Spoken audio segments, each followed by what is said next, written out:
ധർമ്മം എന്ന് പറഞ്ഞാൽ എന്താ? നമ്മുടെ വ്യക്തിത്വത്തെ നന്മയിലും തിന്മയിലും, ലാഭത്തിലും നഷ്ടത്തിലും, പാപത്തിലും പുണ്യത്തിലും, വരവിലും പോക്കിലും, ഉയർച്ചയിലും താഴ്ചയിലും, അപമാനത്തിലും ബഹുമാനത്തിലും എല്ലാം തന്നെ ഒരുപോലെ നമ്മളെ സംരക്ഷിക്കണം. ദുഃഖം വന്നാൽ മനസ്സ് തളരരുത്.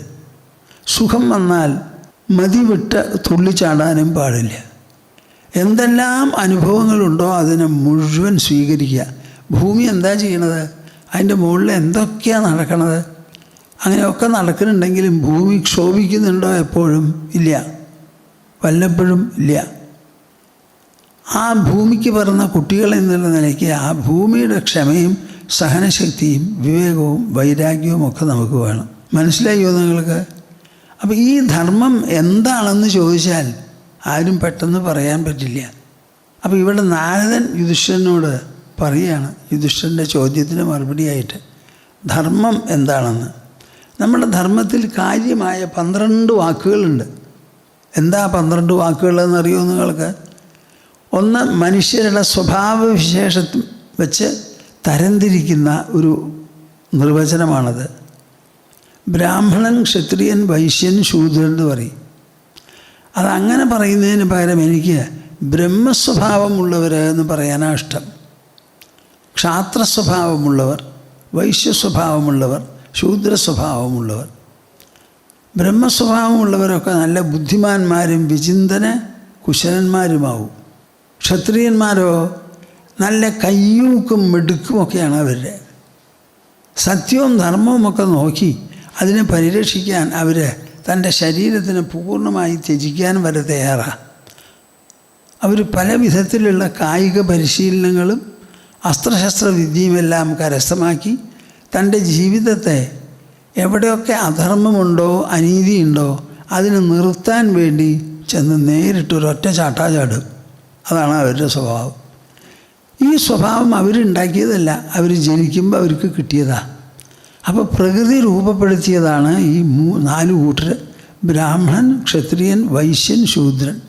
വൈശ്യൻ എന്ന് പറയുന്നത് ആരാ? കച്ചവടവും കൃഷിയും നടത്തണം. കൃഷി നമുക്ക് ആവശ്യമാണ്, കച്ചവടവും ആവശ്യമാണ്. ഇത് രണ്ടും നടത്താൻ കുറേ പാടുപെടണം. അകാലത്തിലൊക്കെ പോയി പ്രവർത്തിക്കേണ്ടി വരും. ഇപ്പോൾ ആഫീസ് പോകുന്നവർ പകൽ പോയി ഒരു 6-7 മണിക്കൂർ ജോലി ചെയ്ത് മടങ്ങി. അതൊന്നും പറ്റില്ല. അർദ്ധരാത്രിക്ക് പോലും ജോലി ചെയ്യേണ്ടി വരും. എല്ലാവർക്കും ഇത് സാധിച്ചൊന്നും വരില്ല. പക്ഷേ അവർ വളരെ വാത്സല്യത്തോടു കൂടി അത് ചെയ്യും. വൈശ്യന്മാർക്ക് വളരെയധികം പണമൊക്കെ കൈകാര്യം ചെയ്യേണ്ടി വരും. നഷ്ടവും ലാഭവും വരാവുന്നതാണ്. അപ്പോൾ അതിനെല്ലാവരുടെ മനസ്സും തയ്യാറാവില്ലല്ലോ. അപ്പോൾ അവിടെ എന്താ ആവശ്യം എന്ന് വെച്ചാൽ, ജനങ്ങളുടെ ആവശ്യത്തിന് വേണ്ടി തൻ്റെ ജീവിതത്തിനെ പൂർണ്ണമായിട്ടും അവർ വിനിയോഗിക്കുകയാണ് ചെയ്യുന്നത്. എന്നിട്ട് ജനത്തിനുള്ള ക്ഷേമം, മുതൽ മുടക്കും. നഷ്ടം വന്നാൽ നഷ്ടം സഹിക്കും. കപ്പലിലൊക്കെ കയറിപ്പോവും. രാവും പകലും ഒന്നും നോക്കാൻ അവർക്ക് പറ്റില്ല. അങ്ങനെ ഒരു കൂട്ടരാണ്. എല്ലാവർക്കും അത് സാധിക്കുമോ? സാധിക്കില്ല. എല്ലാവരും ഉദ്യോഗം ആവശ്യപ്പെട്ട മാസശമ്പളം പ്രതീക്ഷിക്കുന്നവരാ. ഒരു റിസ്ക് ഒന്നും എടുക്കാൻ അവർ തയ്യാറില്ല. എന്നാൽ കച്ചവടക്കാർക്ക് റിസ്ക്കേ ഉള്ളൂ. കാലാവസ്ഥയോട് പന്തയം കളിക്കുന്നതാണല്ലോ ഈ കൃഷി എന്ന് പറയുന്നത്.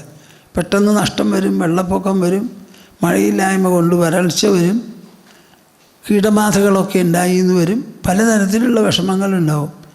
എന്നാലും കൃഷി നിർത്താൻ പറ്റില്ല. അവിടെ കിടന്ന് കരയാനും പറ്റില്ല, കൊണ്ടു നടക്കണം.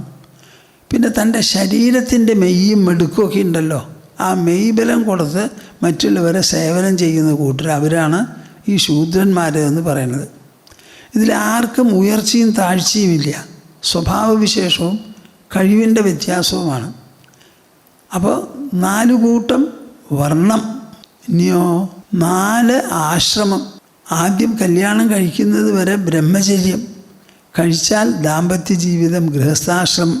അതിലും കുട്ടികൾക്കൊക്കെ പ്രായമൂപ്പ് വന്നാൽ പിന്നെ കുടുംബഭരണം അവരെ ഏൽപ്പിച്ച് ഇവരെ അങ്ങോട്ട് പിന്തിരിയുക. തനിക്ക് വേണ്ടി മനസ്സുകൊണ്ടും ബുദ്ധി കൊണ്ടും മോക്ഷത്തിന് വേണ്ടി പ്രയത്നിക്കുന്നതാണ് വാനപ്രസ്ഥം.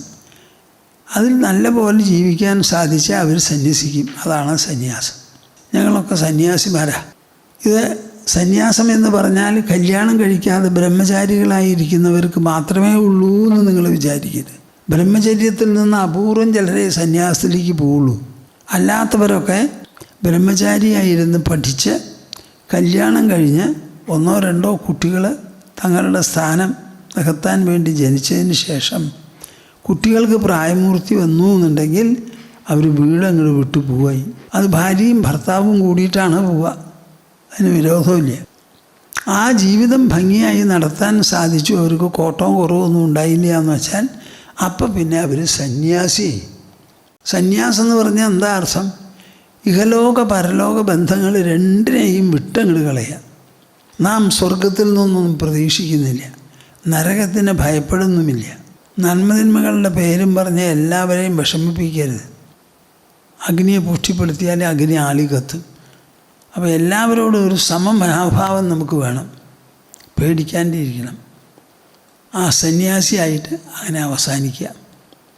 ബ്രഹ്മചര്യം, ഗാർഹസ്ഥ്യം, വാനപ്രസ്ഥം, സന്യാസം, ഈ 4 കൂട്ടം ആൾക്കാരുണ്ടല്ലോ, അവരെല്ലാവരും പിന്തുടരുന്ന ധർമ്മമൂല്യങ്ങൾ എന്താണെന്നൊരു ചോദ്യം. അതാണ് മൂന്നാമത്തെ 4 എണ്ണം. ധർമ്മം, അർത്ഥം, കാമം, മോക്ഷം. ചെയ്യുന്ന പ്രവൃത്തിയെല്ലാം എത്തിക്സോടുകൂടി ചെയ്യുക, സദാചാരനിഷ്ഠയോടുകൂടി ചെയ്യുക. സത്യം പറയണം, പൊളി പറയരുത്, ആരോടും വഴക്കിന് പോകരുത്, ഒരൊറ്റ ആളെ മനസ്സാ വാച കർമ്മണ നമ്മൾ ഉപദ്രവിക്കരുത്, വേദനിപ്പിക്കരുത്. ആകാവുന്നിടത്തോളം ഉപയോഗം ചെയ്യുക.